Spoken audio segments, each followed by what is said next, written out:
But अगर हमने physics में अच्छा स्कोर नहीं किया तो हमारा सिलेक्शन नहीं हो पाएगा। ये 8 चैप्टर्स आपके एकदम क्लियर होने चाहिए। हमें 180 नहीं चाहिए, हमें 160 भी नहीं चाहिए, हमें आप 140 दिला दो। या अगर मैं कहता हूँ बायोलॉजी केमिस्ट्री आपकी इतनी अच्छी है कि आप फुल आउट ऑफ फुल ले आओ, 360 और 180 ले आओ, तो भी आपको 110 नंबर फिजिक्स में चाहिए ही होंगे। Hey guys, once again welcome back to the YouTube channel. This is Abhyuday, a second year MBBS student at AIIMS Delhi. तो आज के इस वीडियो में हम बात करने वाले होंगे कि आप सबसे इजी तरीके से फिजिक्स में कैसे 120 या 140 नंबर ला सकते हो। आप कौन कौन से ऐसे चैप्टर्स हैं जिन पर आप स्पेशल फोकस करो तो आपके फिजिक्स में जो मार्क्स हैं वो 140 तक पहुंच सकते हैं। हम इस वीडियो में 180 आउट ऑफ 180 की बात नहीं कर रहे होंगे, हम इस वीडियो में बात कर रहे होंगे कि आप कैसे 140 तक आराम से पहुंच जाओ। ठीक है, मैं यहाँ पे आपको कुछ चैप्टर्स की लिस्ट लेके आया हूँ और यहाँ पे आपने वीडियो का टाइटल भी देखा होगा, 8 chapter is equal to 140 plus marks in physics. हाँ, तो ये बिल्कुल सही है। अभी हम यहाँ पे मैं आपको एक्सप्लेन करूँगा कि ये जो 8 चैप्टर्स लिखे हैं इनको आपको कैसे पढ़ना है कि आपके 140 प्लस मार्क्स आ सकते हैं फिजिक्स में। उसके बाद यहाँ पे मैंने कुछ बोनस भी दिया है, वो भी आपको मैं दिखाता हूँ, समझाता हूँ इस वीडियो में कि वो बोनस क्या है। तो देखो, आप में से बहुत सारे लोग ऐसे होते हो जिनका अभी फिजिक्स में नंबर नहीं आ रहा है, अभी उनका नंबर 30-40 आ रहे हैं या फिर 100 के नीचे आ रहे हैं नंबर। तो अभी उनके मन में पहले तो ये डाउट होता है कि भैया हमें 180 नहीं चाहिए, हमें 160 भी नहीं चाहिए, हमें आप 140 दिला दो। क्यों?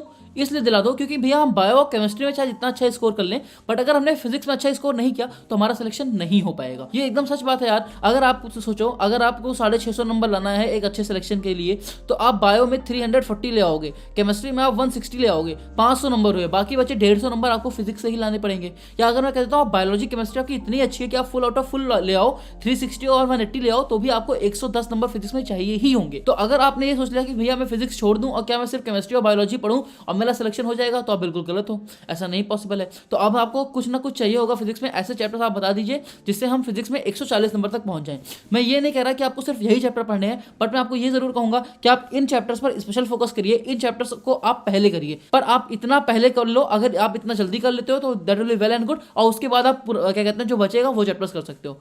तो चलो हम स्टार्ट करते हैं। तो सबसे पहले यार मॉडर्न फिजिक्स क्लास 12 का क्या कहते हैं लास्ट यूनिट है या फिर आपको चैप्टर है। इसके जो चैप्टर्स हैं वो काफी छोटे छोटे हैं, इसलिए मैंने इसको एक चैप्टर की तरह लिखा। जब भी आप डुअल नेचर पढ़ोगे तो आप ऑब्वियस सी बात है आप एटम्स और न्यूक्लियाई भी उसके साथ ही पढ़ोगे, और वहीं पे रहता है एक टॉपिक हमारा सेमीकंडक्टर, जो कि काफी बड़ा टॉपिक है। पूरी मॉडर्न फिजिक्स जो है हमारे पास जो 4-5 टॉपिक्स हैं, वेव ऑप्टिक्स को भी अगर मैं इसके अंदर इंक्लूड कर दूं तो ये 4 से 5 टॉपिक्स इसके अंदर बनते हैं। अब अगर मैं अपने नेक्स्ट टॉपिक की तरफ पढ़ूं तो हमारा नेक्स्ट टॉपिक होगा रे ऑप्टिक्स। या देखो, अभी हम यहाँ पे लिख लेते हैं कि मॉडर्न फिजिक्स हमारे कितने क्वेश्चन बन गए। मॉडर्न फिजिक्स हमारे आने वाले हैं 10 क्वेश्चन। ठीक है, अब हमारे रे ऑप्टिक्स से कितने क्वेश्चन आएंगे? रे ऑप्टिक्स से आएंगे 3 से 4 क्वेश्चन। ठीक है, रे ऑप्टिक्स भी आपका एक बहुत ही इंपॉर्टेंट चैप्टर है। रे ऑप्टिक्स शुरू में थोड़ा टफ लग सकता है जब आप पहली बार पढ़ोगे, बट ट्रस्ट मी, अगर आप उसको 1-2 बार अच्छे से पढ़ लोगे तो आपको बहुत इजी लगेगा।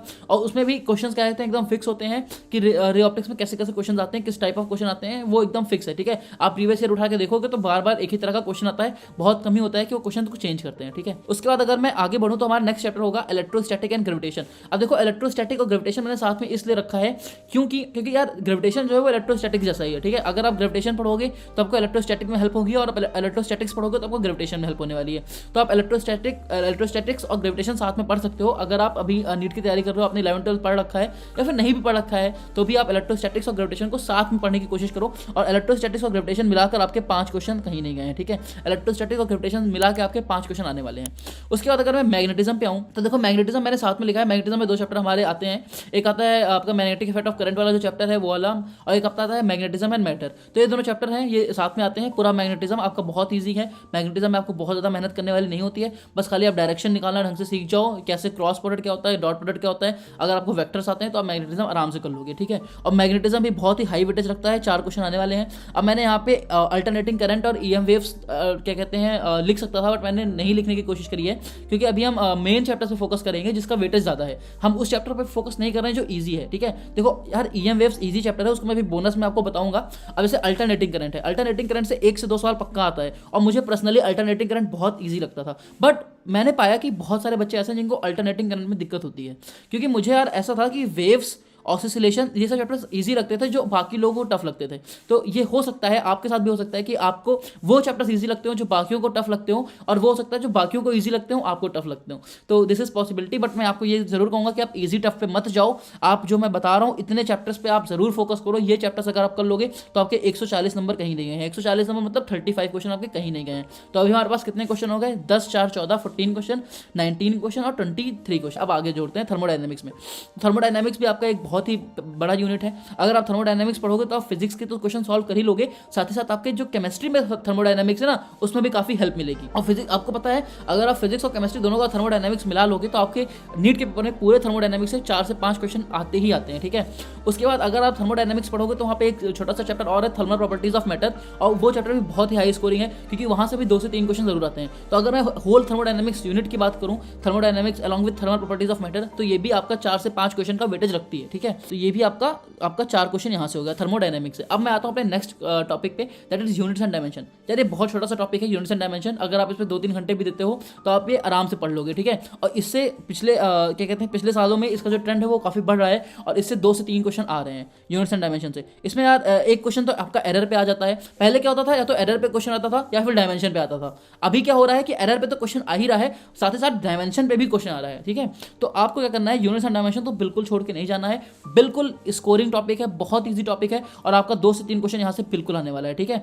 तो अब हम आते हैं अपने रोटेशन। अब देखो रोटेशन बहुत लोगों को टफ लगेगा, तो यार अभी मैं आपको ये भी बताऊंगा कि इनमें से आपको किस चैप्टर्स को पहले करना चाहिए। जैसे 8 मैंने चैप्टर्स बता दिए, बट इनमें से भी आप कौन से पहले कर सकते हो जो ईजी हैं, ठीक है। अब रोटेशन थोड़ा टफ है, बट रोटेशन यार हाई स्कोरिंग है, इसलिए मैंने यहाँ पे लिख रखा है। यार रोटेशन कोई ये डिनाई नहीं कर सकता कि रोटेशन से 4 से 3 क्वेश्चन आते ही हैं, ठीक है। उसमें सेंटर ऑफ मास का भी टॉपिक आ जाता है, तो सेंटर ऑफ मास से 1 क्वेश्चन और 3 से 4 क्वेश्चन रोटेशन के, मतलब कि पूरा मिला के रोटेशन आपका 4 से 5 क्वेश्चन आराम से ले जाता है। 5 क्वेश्चन आप मान के चलो फॉर सेफ्टी साइड कि आपके रोटेशन से 5 क्वेश्चन आने वाले हैं, अगर मैं सेंटर ऑफ मास को इंक्लूड करता हूँ उसके अंदर। तो अब अगर मैं लास्ट टॉपिक पे आऊँ, काइनेमेटिक्स, तो देखो यहाँ पे मैंने Newton law of motion, work energy power नहीं लिख रखा है, और क्या कहते हैं बहुत बड़ी बड़ी यूनिट्स हैं जो मैंने नहीं लिखी हैं, वो मैंने ये सोच के नहीं लिखा है क्योंकि यार उसमें ना बहुत मेहनत है। न्यूटन लॉ ऑफ मोशन और वर्क एनर्जी पावर इस लाइक बहुत बड़े चैप्टर्स हैं, उसमें आपका 2 क्वेश्चन आता है न्यूटन लॉ ऑफ मोशन से और 1 से 2 क्वेश्चन वर्क एनर्जी पावर से आता है, और उसमें भी अगर आप एक सिलेक्टेड टॉपिक्स पढ़ लोगे तो भी आपका काम हो जाएगा, ठीक है। वर्क एनर्जी पावर में वर्क एनर्जी थ्योरम से 1 क्वेश्चन पक्का आने वाला होता है, जो अगर वर्क एनर्जी थ्योरम भी पढ़ के जाओगे ना तो आप 1 क्वेश्चन सही करके आओगे। और अगर आप क्या कहते हैं ये सब पढ़ के जाते हो कि काइनेटिक एनर्जी क्या होता है, पोटेंशियल एनर्जी क्या होता है, तो भी आप सही करके आओगे। तो इसलिए मैंने वो चैप्टर्स नहीं लिखा है, वो चैप्टर्स आप क्या कहते हैं बाद में भी पढ़ सकते हो, बट आप ये चैप्टर्स जो है इस पे आप जरूर फोकस करिए, इस पे ये आपको 140 दिला देगा।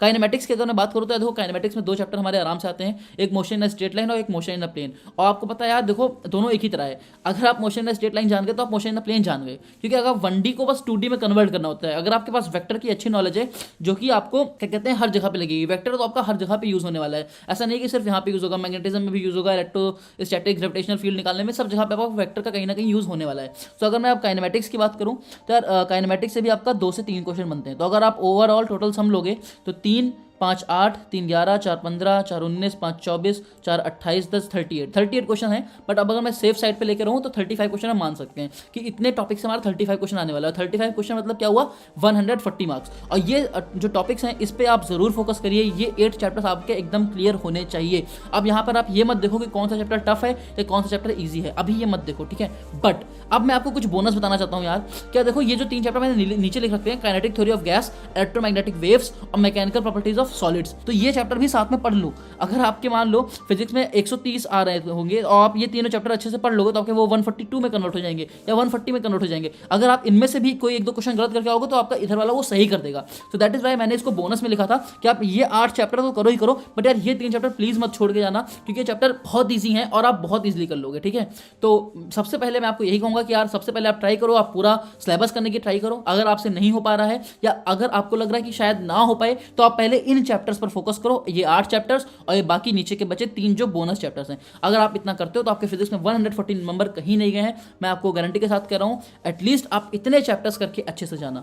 चलो गाइज आज का वीडियो यहीं खत्म होता है। आई होप आपको ये वीडियो अच्छा लगा होगा। अगर वीडियो अच्छा लगा है तो यार लाइक जरूर करना और चैनल पर बने रहो, और भी ऐसे नए नए वीडियोस आपके लिए मैं लाता रहूंगा। और अगर आप लोग को चाहिए कि मैं केमिस्ट्री और बायोलॉजी के लिए भी ऐसे वीडियो लाऊं तो आप कमेंट सेक्शन में जरूर बताना, और मैं केमिस्ट्री और बायोलॉजी के लिए भी देखता हूं कि कौन से चैप्टर्स जो हैं वो पिछले ईयर में ज़्यादा पूछे गए थे और उस हिसाब से मैं आपके लिए वीडियो लाऊंगा। चलो तब तक के लिए बाय बाय।